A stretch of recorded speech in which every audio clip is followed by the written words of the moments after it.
Hello, health students.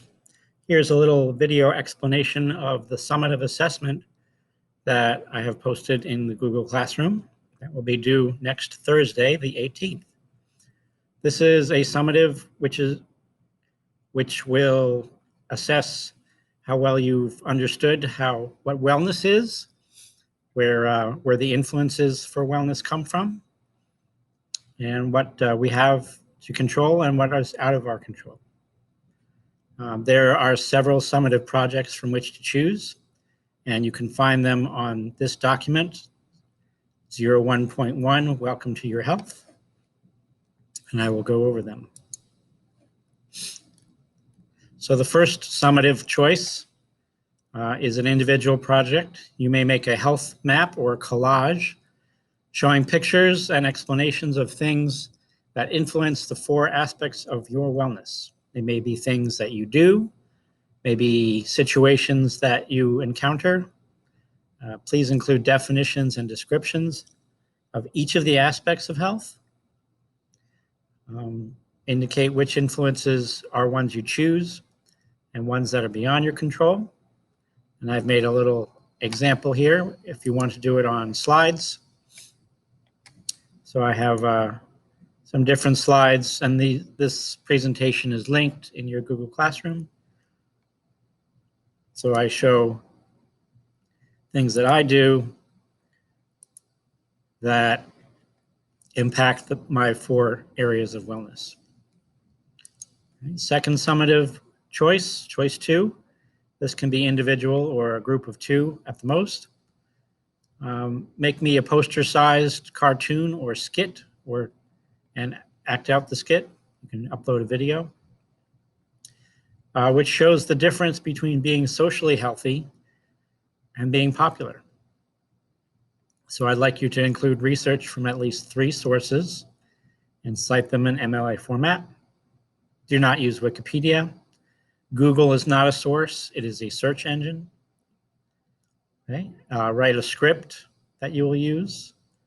You need to send me the script and I will edit it and give you feedback on it before you turn in your final project, please.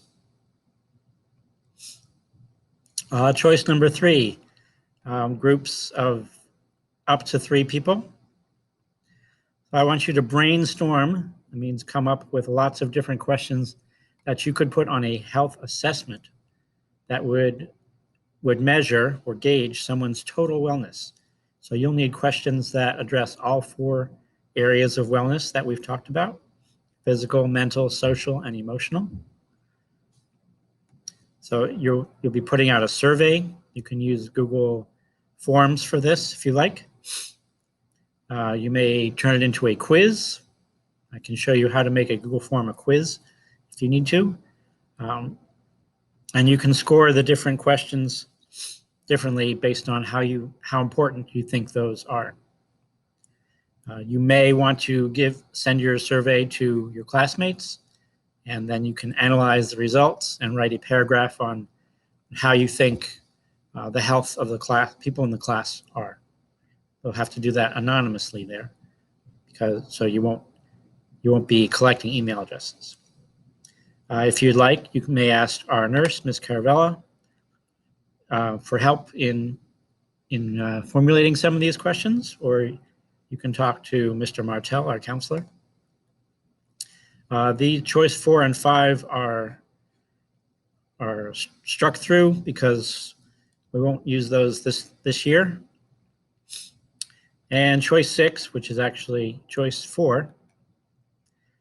So do a research report on a disease that is passed by heredity, something that you can inherit from your biological parents. For example, diabetes or anemia are hereditary diseases. Right? You'll have to research a disease, find one that's hereditary and answer these questions about it. Cite your sources properly. And you may present it if you are comfortable presenting. If not, you can make a slideshow, an infographic, or a poster about your findings. Okay. If you need help citing sources, you may use easybib.com. They are free. They usually make you watch a short video to access continued use of their service. So you may cite your sources on your project or in a separate document. Okay. And if there are any questions, if you need feedback on how to proceed, or you need you want me to look over things that you've done to start, I'm always available. You have my office hours. You'll be working on this in class. Okay. So please stay classy, Pittsfield, and I will see you soon.